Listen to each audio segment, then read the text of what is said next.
Então ele falou assim, agora a gravação começará em breve. Legal.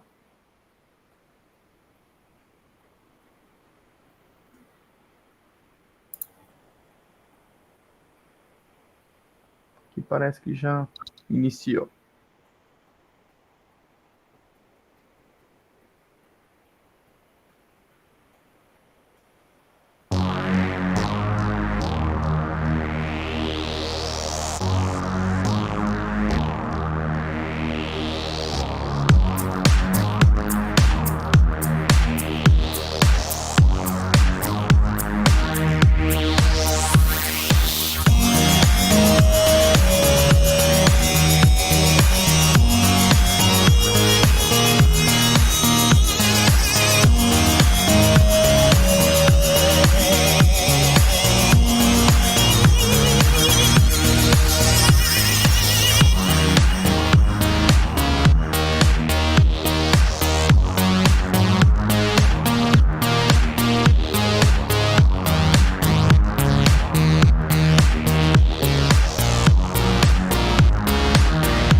Ok, obrigado pela vinheta, agradeço a todos a presença. Então, o meu nome é Ricardo Cacefo, originalmente sou da Unicamp, minha formação em HC e em Educação em Computação. Atualmente, eu trabalho na Univesp, que é a Universidade Virtual do Estado de São Paulo, universidade pública, gratuita, que conta com 65 mil alunos em 3 eixos: computação, licenciatura e negócios e produção. É um prazer poder recebê-los aqui na sessão técnica ST2, que é a avaliação da aprendizagem em computação, do 4º Simpósio Brasileiro de Educação em Computação, que é o EduComp 2024. O EduComp 2024 ele é realizado pela Sociedade Brasileira de Computação, a SBC, através da Comissão Especial de Educação em Computação, CEDUCOMP, e está sendo sediado virtualmente pela Universidade Presbiteriana Mackenzie. Vocês podem interagir com comentários e perguntas através do chat do Google Meet. Durante a discussão, elas serão incluídas na medida do possível. Vocês podem também pedir a palavra durante a discussão, usando o recurso de levantar a mão do Google Meet. Fiquem à vontade para abrir sua câmera e participar no momento da discussão, e a gente pede para que vocês mantenham os microfones fechados durante as apresentações e no momento que não estiverem com a palavra.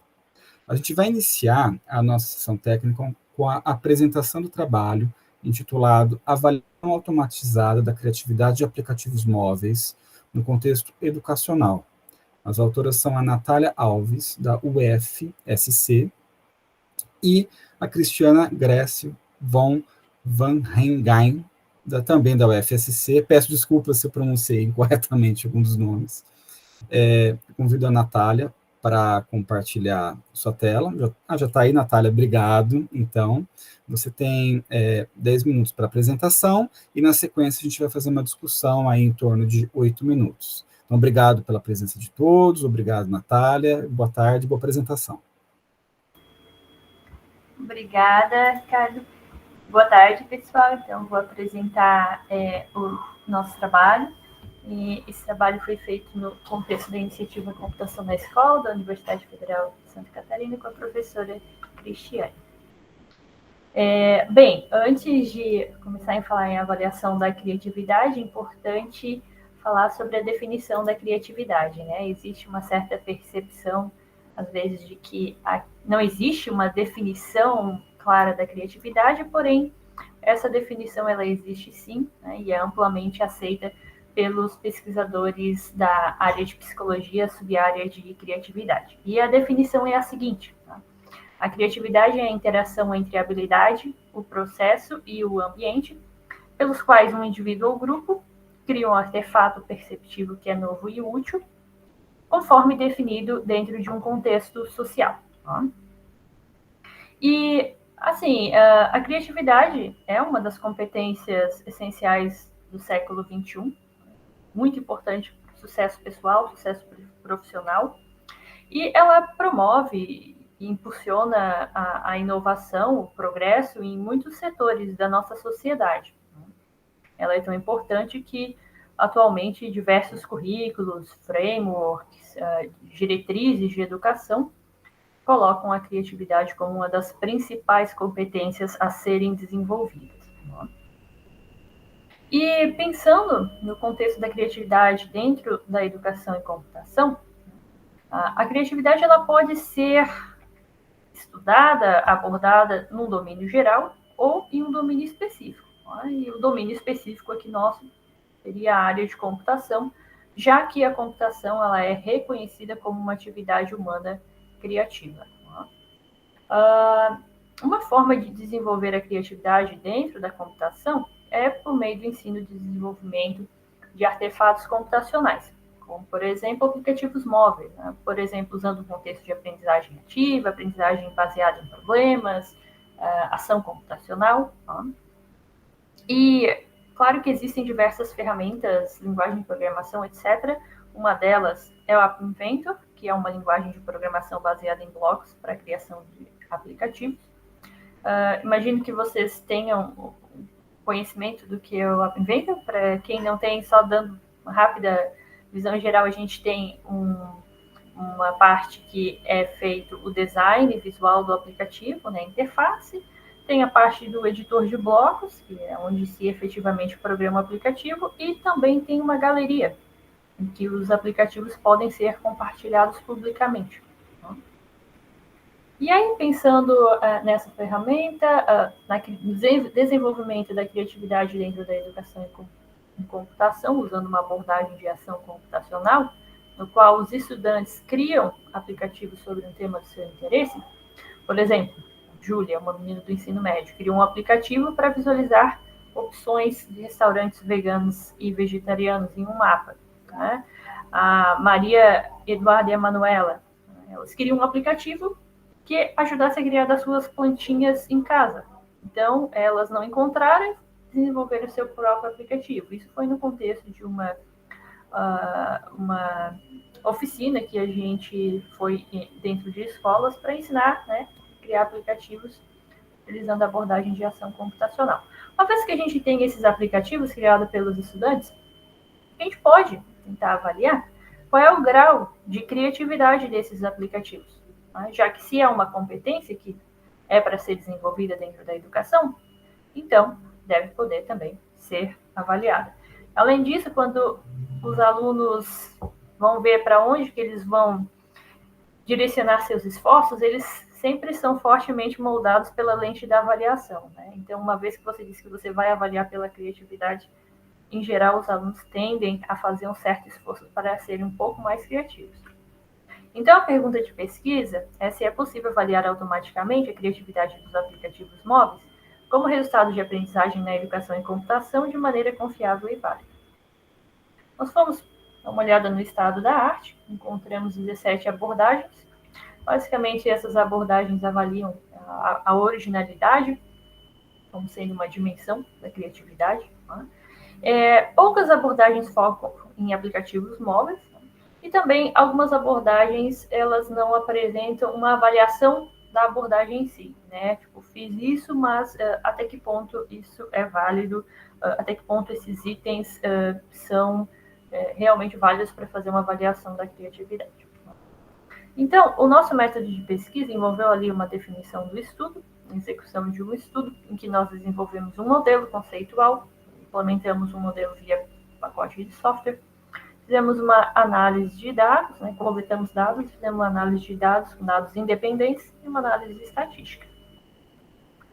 Nosso modelo conceitual, seguindo o ECD, né, Evidence Centered Design, de forma a avaliar o aplicativo, o próprio artefato mesmo, o arquivo, literalmente o arquivo AIA, né, que é o arquivo do aplicativo criado com App Inventor em português brasileiro, e com uma observação potencial, já que no ECD a gente sempre pensa na coleta de evidências, né? Então a gente quer determinar o grau de diferença do aplicativo com um universo de referência de aplicativos criados por estudantes em um contexto semelhante. Mesma questão da fluência, né, o grau de utilização de diferentes componentes, blocos de programação ali da ferramenta, da linguagem de programação, e a flexibilidade seria diferentes estratégias, né, diferentes funcionalidades implementadas. Né? Isso aqui é bastante baseado na definição de pensamento divergente, que seria é considerado, né, um proxy para avaliar a criatividade na literatura da psicologia e sub-área da criatividade. Então, o modelo de avaliação, ele foca em aplicativos, avaliar aplicativos, alguns aspectos, não todos, então o modelo não é perfeito, obviamente. Isso é o que a gente consegue extrair dos aplicativos e avaliar, então, alguns desses aspectos em relação à fluência, à flexibilidade e à originalidade. A gente compara o aplicativo móvel sendo avaliado com o universo de referência que vem de aplicativos publicamente disponíveis na galeria do OpenVenture. Essa avaliação ela foi automatizada por meio de um pacote de software desenvolvido por mim e também integrada em uma outra ferramenta que nós já tínhamos no contexto da iniciativa Computação na Escola e que tem uma interface bonitinha que a pessoa pode, o aluno ou o professor pode usar para avaliar os seus aplicativos. Aqui tem uma rápida demonstração, né, da ferramenta em que é possível selecionar o aplicativo, clicar no botão de avaliar e aí vai ser mostrada a nota para cada uma das dimensões ali, a nota final da criatividade, com base no modelo conceitual definido.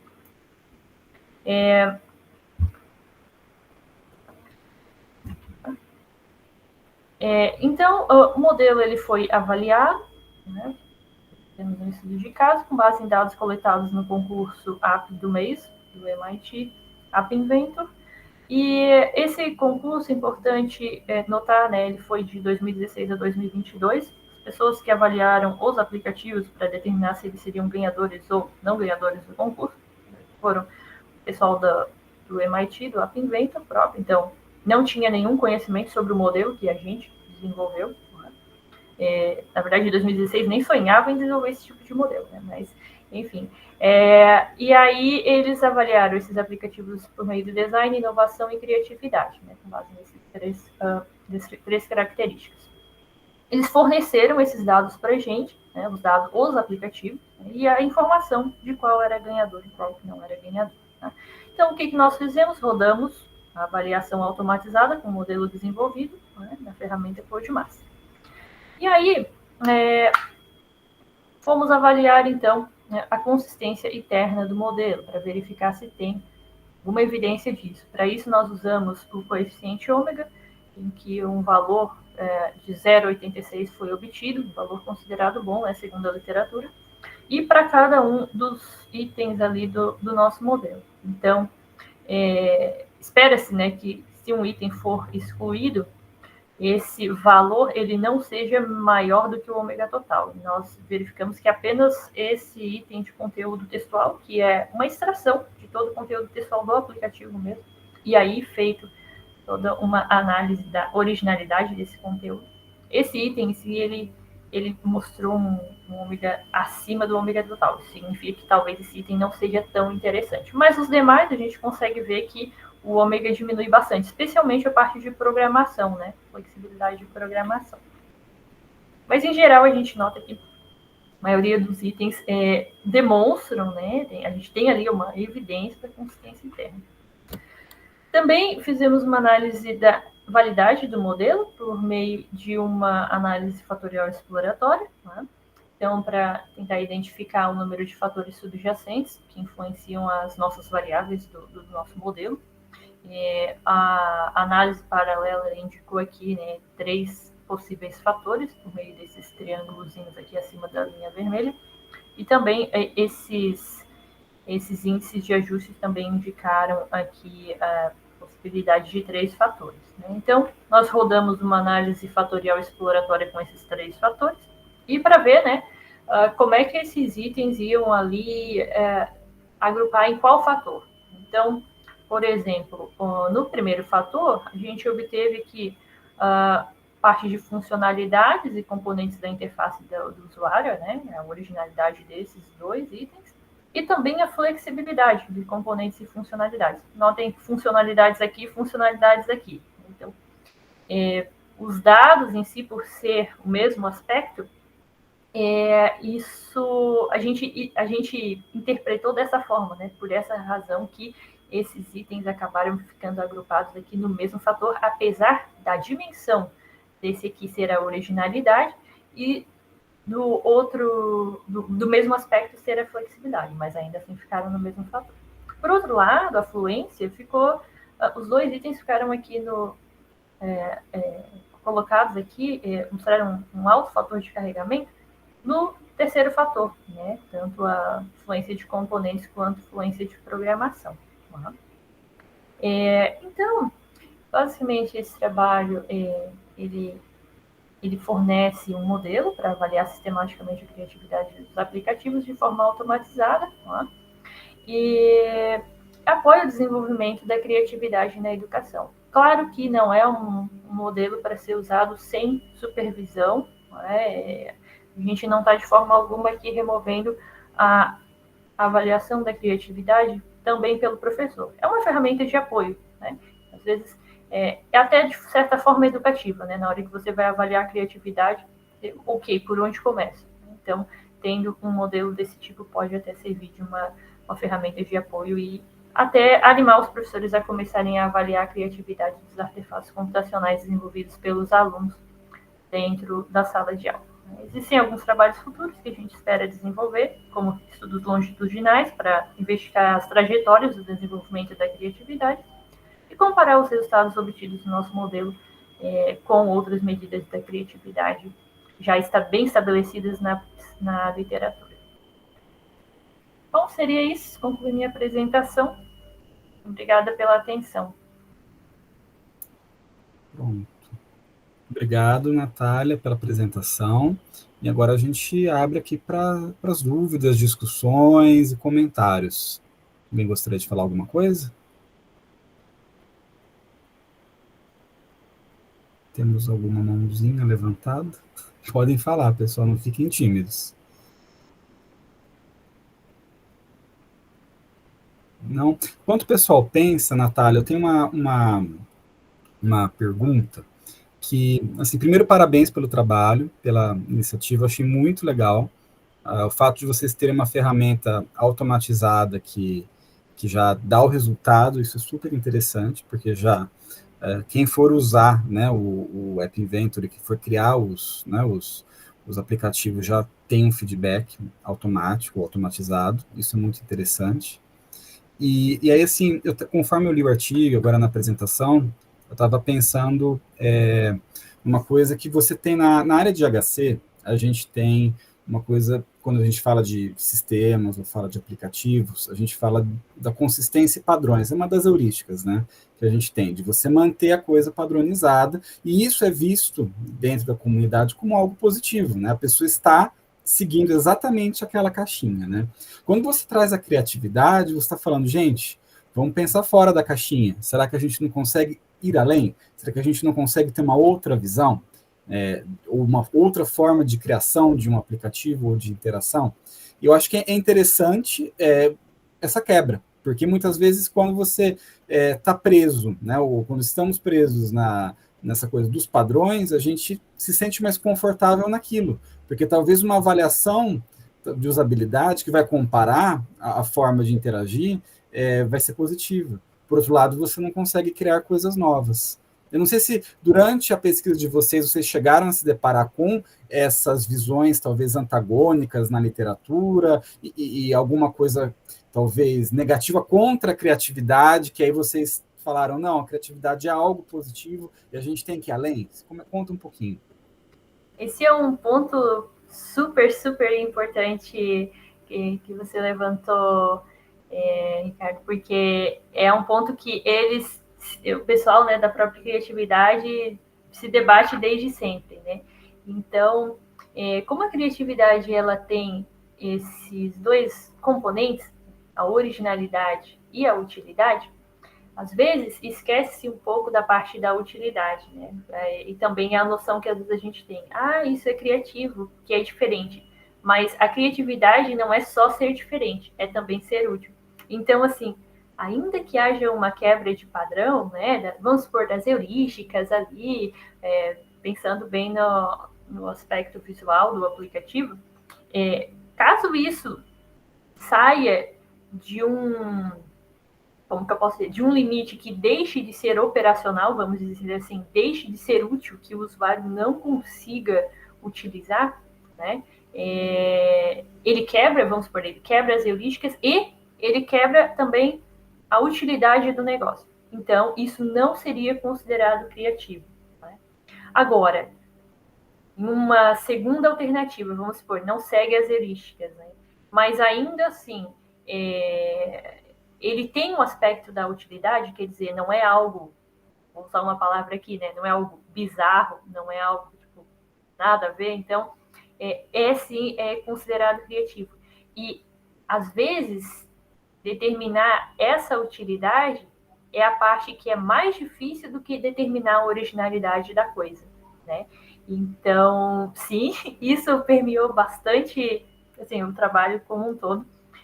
A gente tentou achar formas de avaliar também a utilidade, né? E é um aspecto bastante difícil, né?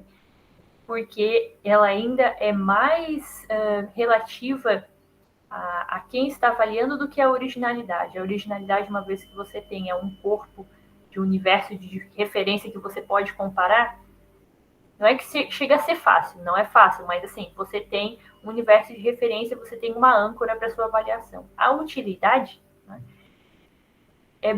cada um vai definir o que é útil para si próprio, né? Então, é algo que é uma discussão assim bem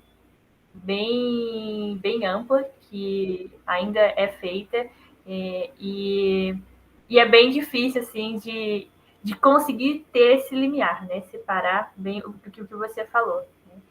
Não sei se eu consegui, assim, te responder bem, assim, mas é mais ou menos essa linha. Perfeito, obrigado. Era isso mesmo. O Luiz Gustavo levantou a mão. Luiz, por favor, pode ficar à vontade para falar. Obrigado, Ricardo. Parabéns, Natália, pelo seu trabalho. Essa pergunta que o Ricardo traz também me levou para uma outra questão, né? Porque Ricardo ele traz a questão dos padrões, né? Se a fuga dos padrões seria também um fator de criatividade. E aí eu pensei, se os alunos tivessem cometido, por exemplo, alguns erros conceituais, de programação, por exemplo, dentro da ferramenta, e ainda assim ela funcione, ainda assim ela seja útil, né? Em que medida a gente conseguiria, então, fazer essa separação, né? Em que medida é a criatividade, em que medida são erros conceituais, e se essa ferramenta de otimização, no futuro, poderia, então, mapear esse tipo de situação, se vocês vislumbram alguma questão nesse sentido. Esse é outro aspecto bastante importante, né, Luiz?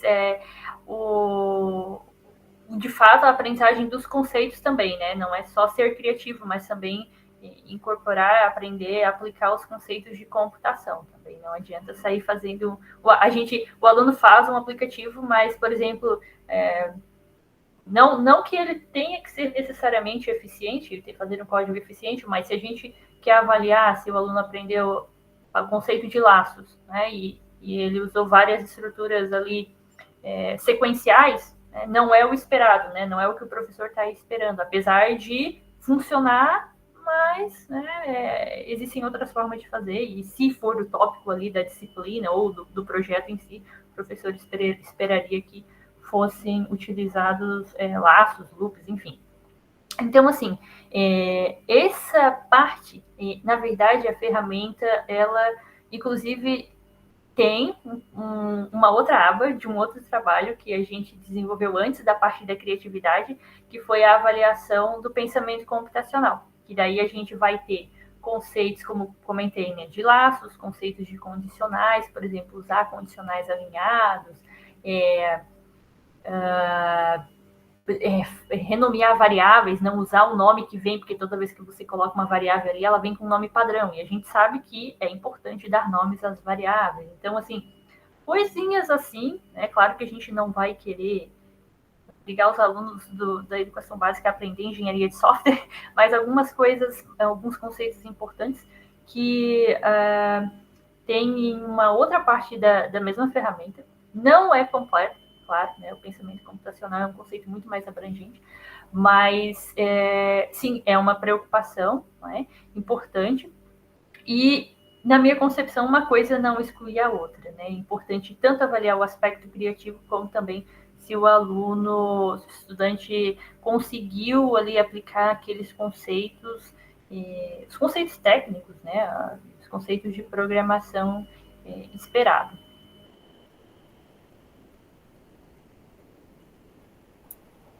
Ok. Mais alguma pergunta, algum comentário?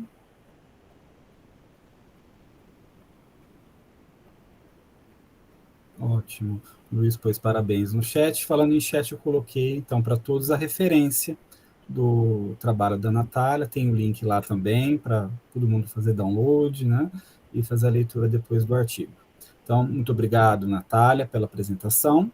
E vamos agora, na sequência, continuar aqui com o próximo trabalho, que é o trabalho do Luiz Gustavo, né? Que é o artigo Qual o tipo de feedback ajuda os estudantes novatos em programação. É um estudo exploratório com múltiplos feedbacks em um curso introdutório de Python. Os autores é o Luiz Gustavo Araújo, da UEFS, Roberto Bittencourt, da Universidade of Victoria, no Canadá, e a Cristina von Fleck, da UFBA. Então, a gente convidou o Luiz Gustavo para compartilhar a tela. Já foi ótimo. Então, obrigado, Luiz Gustavo. Você tem aí 10 minutos para a apresentação. Obrigado, boa apresentação. Obrigado, Ricardo. Pessoal, só iniciando, eu sou um homem negro, estou com cabelo curto aqui, uma barba, camisa preta, e atrás de mim tem uma parede cinza, está desfocado aqui com o efeito do Google Chrome, tá bom? Então, esse trabalho que eu vou apresentar, o título dele é Qual tipo de feedback ajuda os estudantes novatos em programação, né? É um estudo exploratório com múltiplos tipos de feedbacks, que foi escrito por mim, professora Cristina von Fleck, professor Roberto Bittencourt. Então, a gente parte da nossa justificativa, né, entendendo que os estudantes eles enfrentam, na verdade, problemas para entender mensagem de erro, o que se torna uma barreira durante o processo de aprendizagem para eles, né, e a gente entende que fornecer feedback de modo individualizado poderia contribuir para reduzir essas dificuldades durante a construção do conhecimento. Né? Só que isso passa a ser uma barreira também para o professor em turmas muito grandes, né? A gente não consegue dar feedback individualmente. Então, uma solução poderia ser a criação de feedbacks automatizados para os nossos estudantes, né?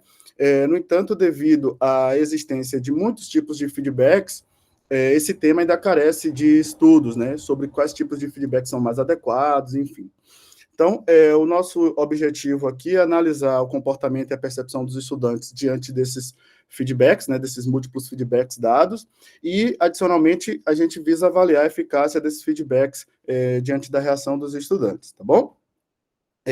Como trabalhos relacionados, a gente traz 3 blocos de trabalhos relacionados. O primeiro refere-se à mensagem de erro melhorada, que é um tipo de feedback que a gente propôs no nosso trabalho, né? Então, Becker e outros colaboradores apresentam uma ferramenta chamada Decaf, onde tem 30 mensagens melhoradas que são apresentadas aos alunos durante um curso de Java, e nessa primeira incursão, né, eles descobriram que o grupo de intervenção obteve 35% menos erros do que o grupo controle. E eles conseguiram cobrir quase 80% das mensagens de erro, tá bom? Com mensagens melhoradas. Jacom apresenta outra ferramenta utilizando Python, né? Uma ideia Python, e através da análise de 4.000 programas submetidos a essa ferramenta, eles verificaram aí uma eficácia de 95%, né? Ou seja, os estudantes resolveram os erros após a emissão dessas mensagens melhoradas. No entanto, outros autores discordam sobre a diferença significativa, né, como é o caso do Paul Dehn, nesse trabalho primeiro dele, um dos primeiros sobre emissão de feedbacks, tá, melhorados. Então, esse estudo ainda carece, né, esse campo ainda carece de mais investigações. O segundo bloco versa sobre testes unitários, que é um outro tipo de feedback também. Lá a gente traz 2 trabalhos relacionados, um apresenta o WebCat e o outro o PC2, né? O primeiro traz como resultado que os estudantes afirmam que o uso do teste melhora o seu desempenho, né? E o segundo traz também uma questão relacionada ao sentimento de segurança, né? Os alunos passam a se sentir mais seguros quanto à entrega das suas atividades através dos testes unitários. No entanto, né, outros autores afirmam que passar no teste não é suficiente, né? Então, Silva e outros colaboradores identificaram, através de uma lista de programas, né, corretos que foram analisados, eles conseguiram identificar, então, erros de compreensão. Então, embora passassem nos testes, haviam também erros de compreensão do conteúdo dentro desses códigos, tá? E o terceiro bloco versa sobre o chatbot, que é um outro tipo de feedback também, né? O terceiro tipo de feedback que a gente está propondo nesse trabalho. E aí a gente traz a discussão sobre o Keynote Boot, né? Que traz algumas dicas, né? Algumas informações para os estudantes através de conversação. Eles perceberam que o grupo experimental obteve um score melhor, embora a ferramenta seja utilizada largamente no início da disciplina, né? E no final, menos utilizada. O EduBolt também tem uma configuração parecida, ele tem algumas mensagens já cadastradas, e quando não há resposta para os alunos, o professor entra como um agente e responde aquela dúvida, e essa dúvida é cadastrada, então, no banco de dados, tá bom? Então, esses foram os nossos trabalhos relacionados. E agora eu apresento um pouco da nossa estratégia. Nós idealizamos um estudo de caso a ser executado em uma disciplina introdutória em Python, né, um curso introdutório em Python, na verdade, e a nossa estratégia ela foi dividida em 3 momentos. Um momento pré-curso, onde a gente obteve as inscrições dos estudantes, resposta de formulários pré-intervenção. Depois nós passamos 4 semanas rodando aquele curso, com 30 aulas gravadas, nós tivemos aulas síncronas também, 40 atividades durante as semanas, 10 a cada semana, né? E após o curso, nós realizamos uma avaliação teórica e também aplicamos um questionário pós-intervenção, tá? Então, durante o curso, foi fornecido esses 3 tipos de feedback: mensagens melhoradas, testes e chat também, tá bom? Aqui é o nosso esquema do curso, né? Nós abordamos os conceitos principais de programação em Python. Durante o curso, nós utilizamos uma ferramenta própria, que é o PIF, que já foi alvo de uma publicação também anterior aqui no EduComp. Essa ferramenta que eu desenvolvi, ela fornece esses 3 tipos de feedback e nos ajudou aí nesse estudo exploratório com os alunos, tá bom? Bem, sobre os resultados, né, nós perguntamos aos estudantes sobre o nível de programação deles, né? 75% dos estudantes sinalizaram que conseguem compreender programas após essa intervenção, né, tendo aumento, então, quanto ao questionário pré-intervenção, e apenas 2 estudantes sinalizavam ainda que não sabiam muito sobre programação.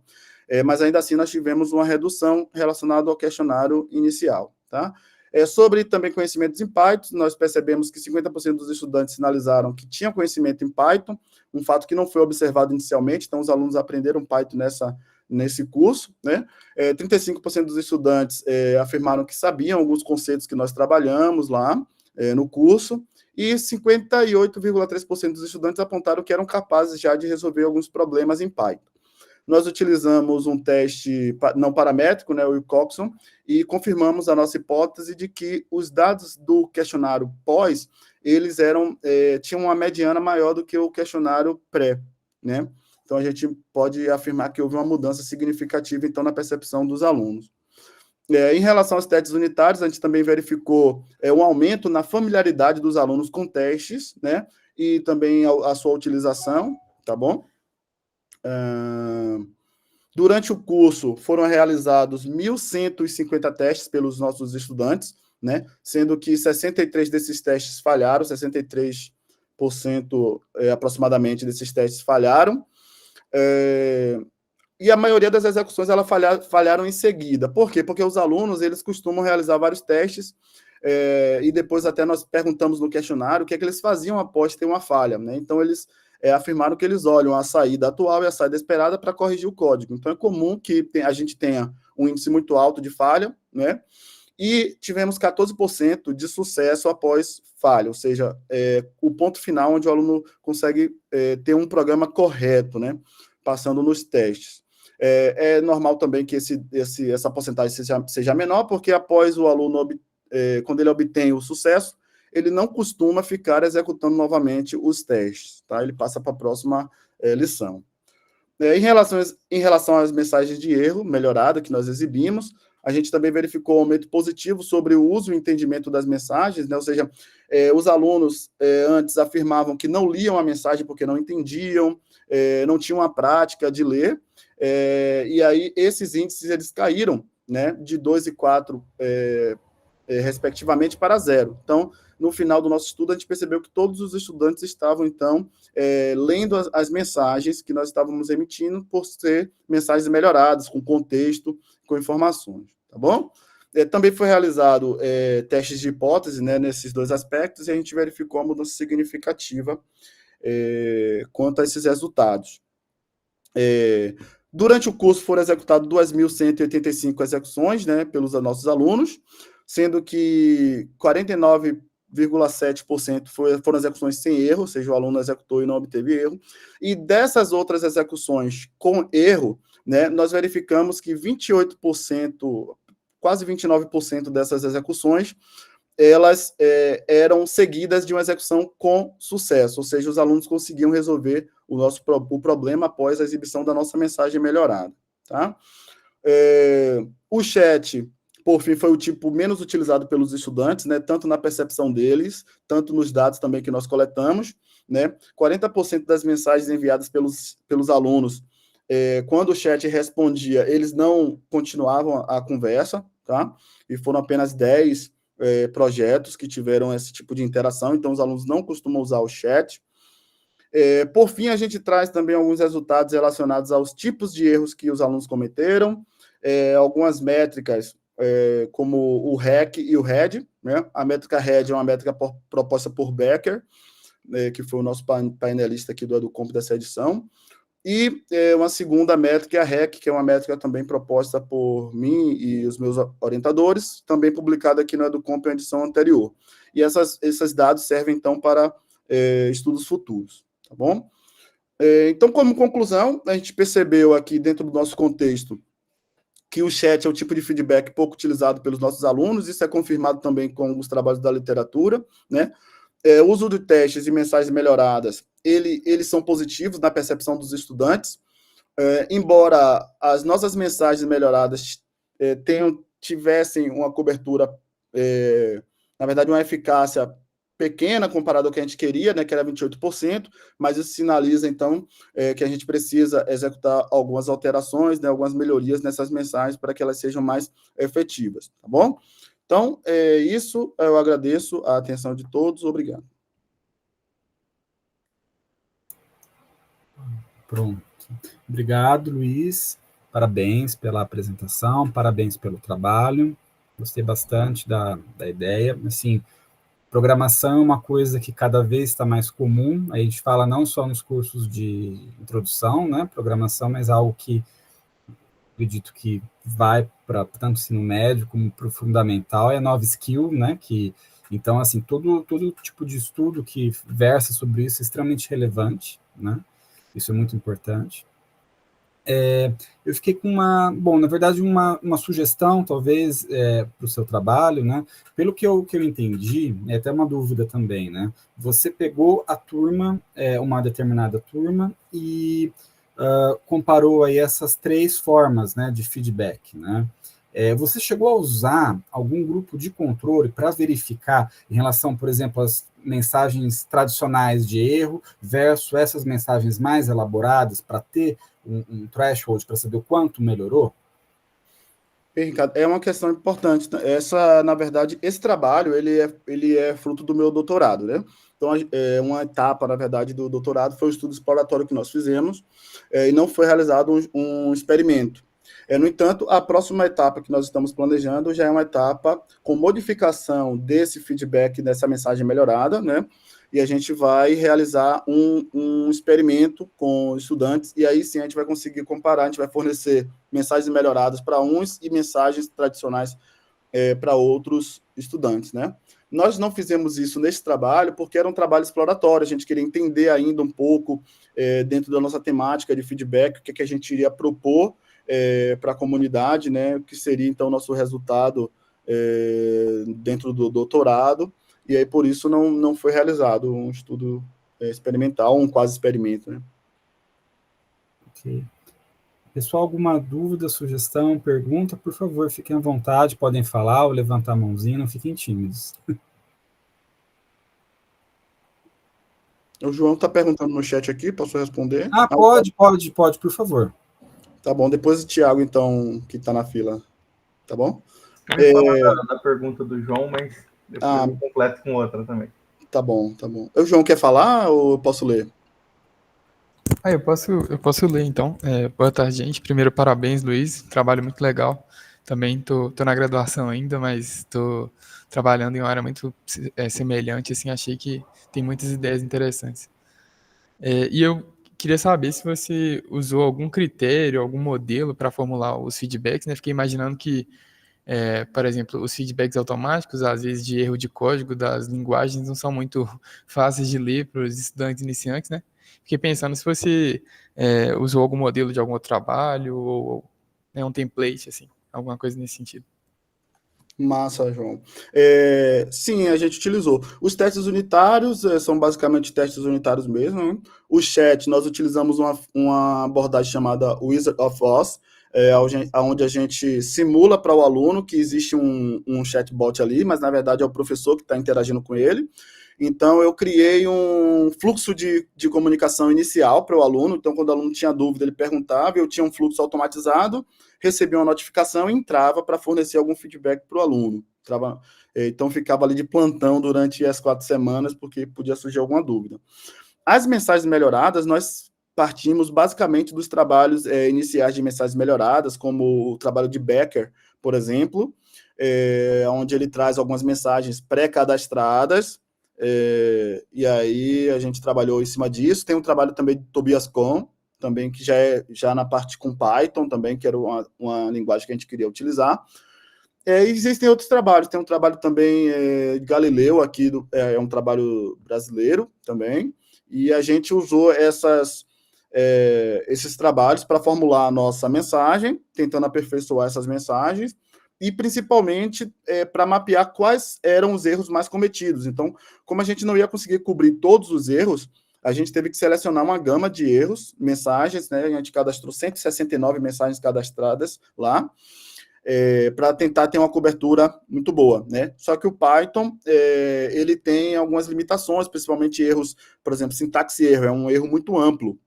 Então, a gente se baseou inicialmente nessa lista. Nos trabalhos que nós publicamos, nós também disponibilizamos novas listas para atualizar essa baseline e tal.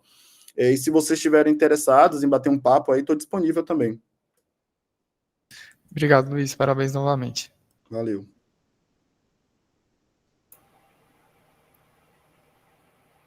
Tinha mais alguém na fila? Eu não sei se o Thiago levantou a mão, mas eu não sei se era para falar sobre o João, era uma dúvida dele. Eu ia falar sobre o João, mas só para complementar, eu dou aulas em Java também, né? Então, adorei seu trabalho. Eu vou usar bastante dessas ideias aí, vou dar uma lida depois com calma no artigo. Eu percebo que muitas vezes a dúvida deles é no idioma, né, inglês. A gente brinca que os cursos de TI vêm com inglês técnico, né, porque você tem que se virar ali com os compiladores, mas eu vejo que a mudança entre uma interface e outra, né, às vezes a IDE mostra de uma forma, outra IDE mostra de outra. Vocês conseguiram avaliar assim, qual IDE ou qual tipo de mensagem é mais indicada, né? Qual está mais próxima dessa mensagem mais intuitiva que vocês oferecem? Sim, nós utilizamos uma IDE própria. Na verdade, ela não é uma IDE propriamente, ela é um sistema de... Vou pedir para Maria de Fátima. Maria, você pode, acho que, por favor, mutar o seu, está saindo um ruidinho. Obrigado, desculpa. Desculpe, eu... Sem problemas. Pode continuar, Luiz. Então, a gente utilizou um sistema próprio, um sistema web, onde a gente tem atividades cadastradas, temos todos os exercícios, e dentro desse sistema a gente criou a IDE integrada. Então, a gente usa nossa própria IDE. Futuramente, a gente pode, logicamente, apresentar alguns algum framework, enfim, para que isso seja replicado em outras ferramentas, através de plugin, enfim, né? Mas, basicamente, o que a gente percebe é que os alunos alunos iniciantes em programação, os novatos, eles têm dificuldade de entender a mensagem, porque a mensagem está em inglês, muitos alunos não dominam a questão do idioma, né? Uma ressalva até que o trabalho do Com faz, dentro da ferramenta Tygon Python dele. Então, nós percebemos isso, e outros aspectos são relacionados a como proceder diante de um erro. Então, o compilador, às vezes, ou o interpretador, acusa o erro, mas não indica para o aluno como proceder diante daquele erro, né? Então, esses são tipos de mensagens que a gente está implementando. A gente cria a mensagem já dando para o aluno alguma dica de o que ele pode verificar dentro do código para resolver o problema. Legal, muito obrigado. Bem que você falou, né? Indica o erro, mas não indica a solução, né? E eu reparo que muitas vezes é aquele erro do tipo início ilegal de uma sentença, e aí para gente que já tem mais costume sabe que o erro tá para cima, né? Tá antes. E aí o aluno fica quebrando a cabeça naquela linha. Então é bem bacana esse tipo de trabalho. Eu gostei. Parabéns, Luiz. Massa, Thiago. Valeu. A professora Fátima estava com a mão levantada, eu acho. Tem uma pergunta no chat dela. Parabéns, Luiz. Quer falar? Por favor, pode falar. Não, eu estava até digitando, né, tentando não falar, porque eu sou muito lenta na digitação, aí desculpe, atrapalhei. Mas é muito interessante, desafiador a avaliação e essa questão das mensagens de erro, né? E aí eu queria só talvez eu tenha passado um pouco batido, é sobre por que o método, por que a escolha desse método e o tamanho da amostra para análise do... Exato, eu acho que eu esqueci também de falar um pouco da amostra, né? Esse estudo, ele foi realizado a gente queria analisar o estudo de caso, porque o estudo de caso, né? A gente queria analisar esse fenômeno, que era um fenômeno, como o Wynne pontua, né? É um fenômeno contemporâneo, ou seja, ele está ocorrendo, então ele ocorre dentro desse nosso curso de Python. Então, esse foi um dos principais motivadores pela escolha dessa metodologia, né? E também, por ser um estudo exploratório, a gente não tinha definido muito bem as barreiras, né? E essa também é uma questão que o Wynne traz para pontuar a questão do estudo de caso. Então, nós definimos que faríamos o estudo de caso, e a amostra, ela tem um N de 12 alunos. A gente fez inscrições com mais de 50 alunos, foi na época da pandemia, mas, no final, só 12 alunos realmente participaram das atividades, né? Então, a gente excluiu os outros alunos que não participaram, alguns não entraram no ambiente, outros não responderam a e-mails, enfim. Então, a nossa amostra é essa de 12. A gente não tinha também como objetivo fazer generalizações, né? Então, a gente queria, na verdade, entender o nosso problema, que era uma fase do doutorado, né, onde a gente estava explorando ainda uma área para atacar. A gente sabia que queria trabalhar com feedback, mas ainda não tinha delimitado esse tema. Então, a gente fez esse estudo exploratório, mas no sentido de entender quais eram as dificuldades de analisar os feedbacks, quais eram os comportamentos dos estudantes, né? E aí, depois, virou um trabalho onde a gente conta essa história, né, aqui. Ok. Na sequência aqui tem uma pergunta do Eric. Eric, você quer falar para a gente ou você quer que eu leia aqui? Não sei se o Eric está com som. Oi, que estava muito barulhento aqui na hora, né, mas agora parou. Oi, boa tarde, Luiz, parabéns pelo trabalho. Eu fiquei muito interessado porque eu trabalho com coisas similares, mas justamente indo na área se o código já funciona, né, e o que mais poderia ser feito a respeito. Mas eu fiquei com uma dúvida curiosa, que você falou sobre os testes unitários, né, que você falou que os alunos dão a dizer que eles veem a saída comparado com a esperada com a deles, né? Eu só queria saber suas percepções a respeito disso, se você tem, assim, ideias futuras para trabalhar com isso. Se a saída não bate com a esperada, se você acredita que algum outro tipo de feedback, ou a ferramenta da PIF, eu não sei como é que vai funcionar, poderia auxiliar melhor do que só eles compararem a saída, por exemplo, poder dar uma dica melhor, né? Mas é só questão de perspectiva mesmo. Bacana, Eric. Eu agradeço pela sua pergunta. Inclusive, um dos trabalhos que eu utilizo para falar de testes unitários é um trabalho seu, né? Onde você traz essa questão, né? São programas corretos, mas eles ainda têm erros conceituais ali, né? Bem, dentro da nossa perspectiva da pesquisa, a partir de agora, eu vou focar em mensagens melhoradas, né? Então, eu vou afunilar o meu trabalho, vou focar apenas num tipo de feedback, que são as mensagens melhoradas, visando aperfeiçoar a cobertura e a eficácia dessas mensagens melhoradas, tá? Então, eu não tenho pretensão agora no doutorado de trabalhar com testes unitários, embora eu entenda que a gente precisa de melhoria nele, mas não iria dar conta de investigar com profundidade esse aspecto, né?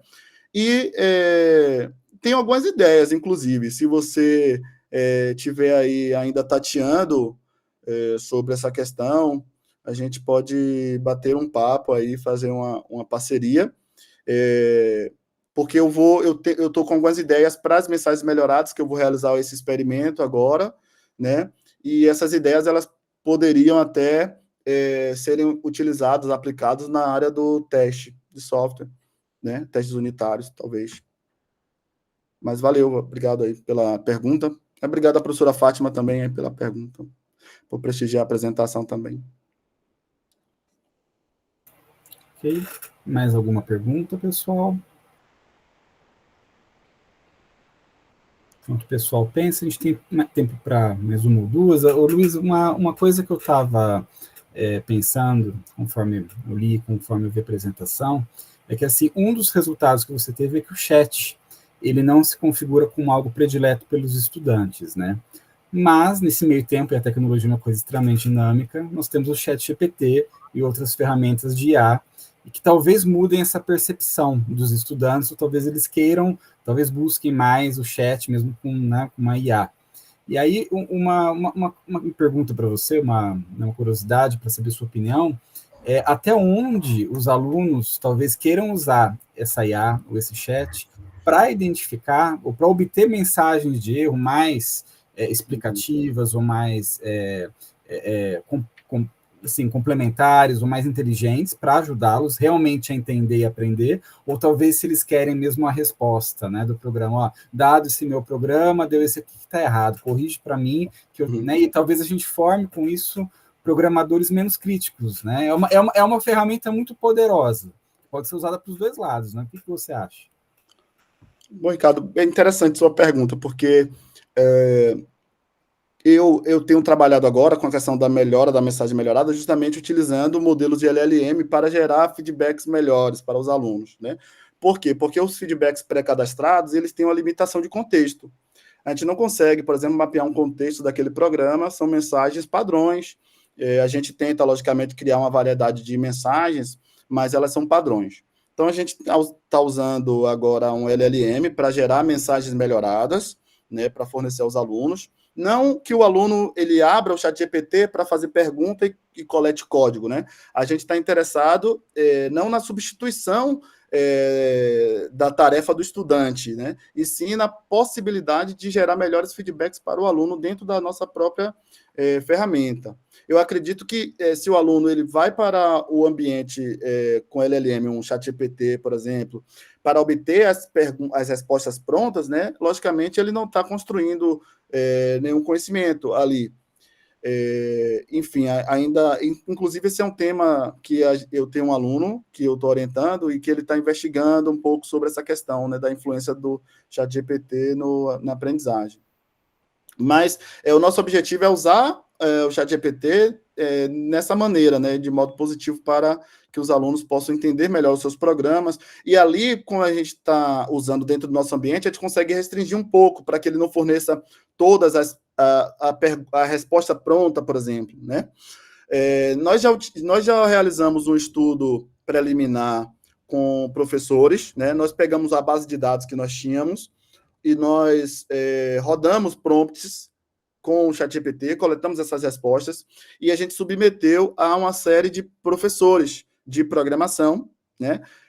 nós fizemos esse experimento, é um trabalho que a gente vai submeter em breve, mas o que eu posso já compartilhar para vocês é que a gente consegue ter uma eficácia melhor do modelo, né? Ou seja, consegue dar feedbacks melhores para os alunos, e em poucas situações o modelo oferece a resposta final, né? Ou seja, o aluno ele tem vários erros no código, e na maioria das vezes, baseado nesse prompt, o IA só retorna o erro que está subjacente para apoiar o aluno naquele momento, né? E quando o aluno ele tiver um novo erro e precisar de uma nova ajuda, aí ele vai trabalhar em cima desse novo erro.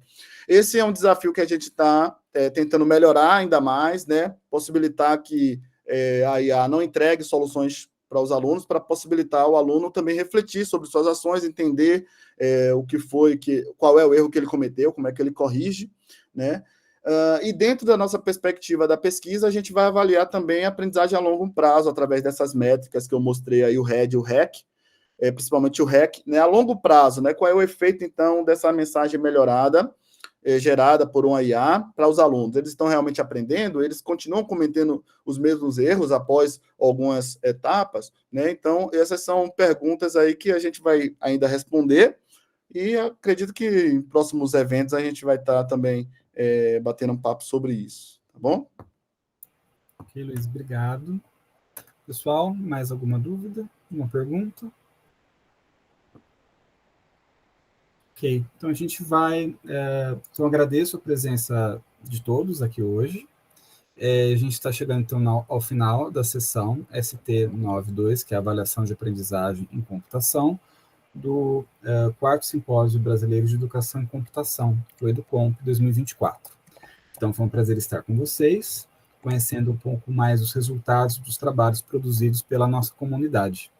Então, confiram a programação no site, continuem conosco no EduComp, está terminando, mas ainda tem coisa, e até a próxima atividade, então, pessoal. Muito obrigado, a gente vai encerrar com a vinheta.